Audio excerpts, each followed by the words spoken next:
మంత్రి లోకేష్ మీడియాతో మాట్లాడుతున్నారు. ఇప్పుడు లైవ్ చూద్దాం.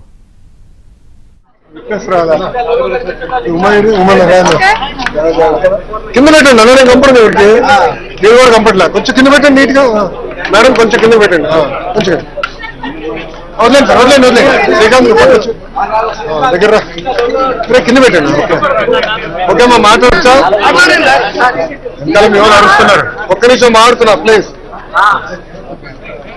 మీడియా మిత్రులందరికీ నా ఉదయపూర్వక నమస్కారాలు.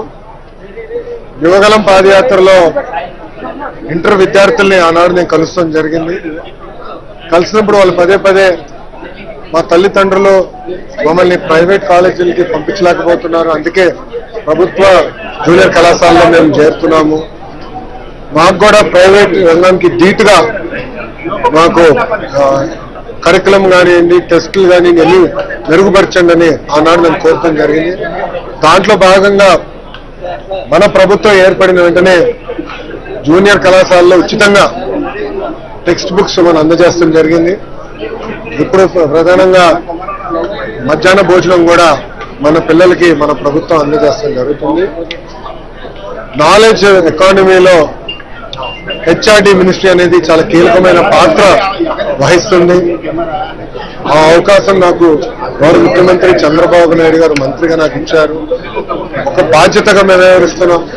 కేజీ నుంచి పీజీ వరకు విద్యను ఎట్లా బలోపేతం చేయాలి, కొత్త సంస్కరణ ఎట్లా తీసుకురావాలి, ఇతర రాష్ట్రాల్లో ఇతర దేశాల్లో ఎలాంటి కరికులం పాటిస్తున్నారో దాన్ని ఎట్లా చేయాలని దాంతో కూడా అనేక చర్చలు జరిగినాయి. అదేవిధంగా యూనియన్లతో కూడా మేము మీటింగ్లు పెట్టుకుంటాం జరుగుతుంది. గత ప్రభుత్వం లాగా ఏకపక్ష నిర్ణయాలు మేము తీసుకోవట్లేదు, అందరితో చర్చిస్తున్నాం, ఉపాధ్యాయులతో మాట్లాడుతున్నాం, తల్లిదండ్రులతో మాట్లాడుతున్నాం, విద్యార్థులతో మాట్లాడుతున్నాం. వాళ్ళకి ఏం కావాలో తెలుసుకున్న తర్వాతనే నిర్ణయాలు తీసుకుంటాం జరుగుతుంది. గత 6 నెలలుగా మీరు కూడా చూశారు, నేను ఇక్కడ ఫీల్డ్కి వెళ్తే కూడా సర్ప్రైజ్ విజిట్స్ గా ప్రభుత్వ పాఠశాలలు కానివ్వండి, అటు లైబ్రరీలు కానివ్వండి వెళ్తాం జరుగుతుంది.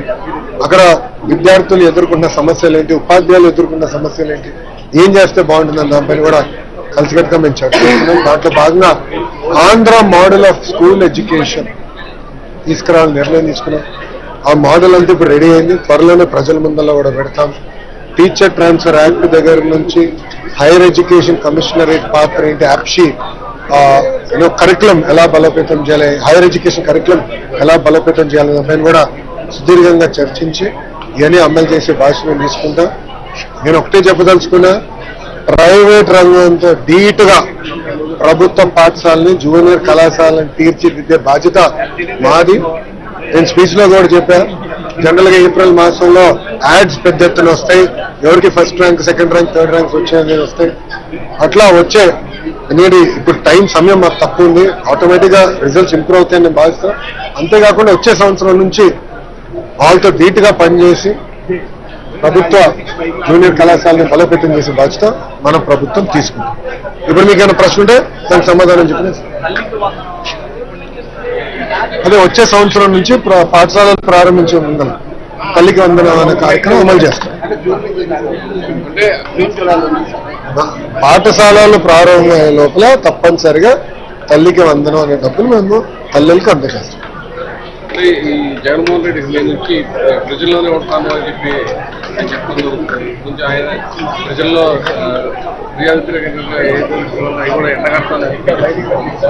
ఇప్పుడు గత ప్రభుత్వంలోగా ప్రజల వ్యతిరేక ప్రభుత్వం అది కాదు.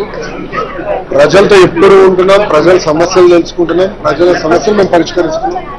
మీరు చూస్తే ప్రజా దర్బార్ నేను పెట్టుకుంటున్నా, శాసనసభ్యులు, మెంబర్ ఆఫ్ పార్లమెంట్స్ కూడా అనేక కార్యక్రమాలు వాళ్ళు కూడా పెట్టుకుంటున్నారు, ప్రజల్లోకి వెళ్తున్నారు, సమస్యలు తెలుసుకుంటున్నారు.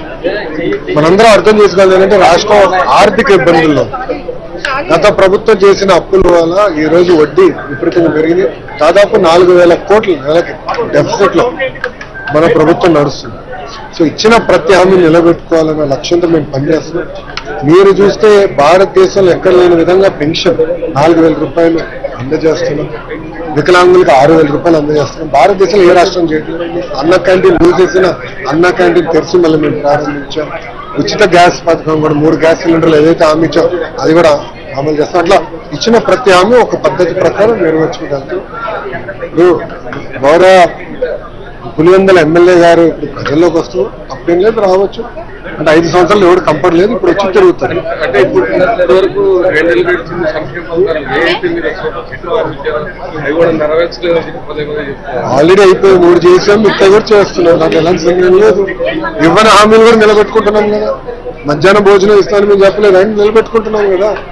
ఇవ్వని హామీలు కూడా పద్ధతి ప్రకారం చేసుకుంటూ వెళ్తున్నాం. ఆయన ప్రస్తుతం మంచిదేనండి ఎందుకంటే రోడ్లన్నీ కూడా నీట్గా వేసాం. ఆయన హెలికాప్టర్లో కాకుండా రోడ్డు మార్గంలో ఎక్కడికైనా వెళ్ళొచ్చు. ఇప్పుడు రోడ్లు చాలా ఇంప్రూవ్ అయినాయి. ఇంకా చేయాల్సిన అంటే 100% అన్ని రోడ్లు బాగున్నాయి నేను అన్ను. ఇంకా ఇంప్రూవ్ చేయాల్సిన అవసరం ఉంది. ఎస్పెషల్లీ ఉభయ గోదావరి జిల్లాలో సీసీ రోడ్లు వేయాల్సిన అవసరం అది కూడా పద్ధతి ప్రకారం చేసుకుంటూ వెళ్తాం. మేము చేసిన మంచి కార్యక్రమాలు ఆయన చూస్తారని ఆశిస్తాం. అంతేనా? ఓకే సాక్షి రాలా టీవీ ఉన్నారు కదా ఎవరు టీవీ నేను ఎక్కడబ్బా నో క్వశ్చన్ సార్ అట్లా చేయకూడదు అట్లా. ఓకేనా థ్యాంక్ యూ మేడం. బాగున్నారా? చాలా రోజులు అయిపోయింది.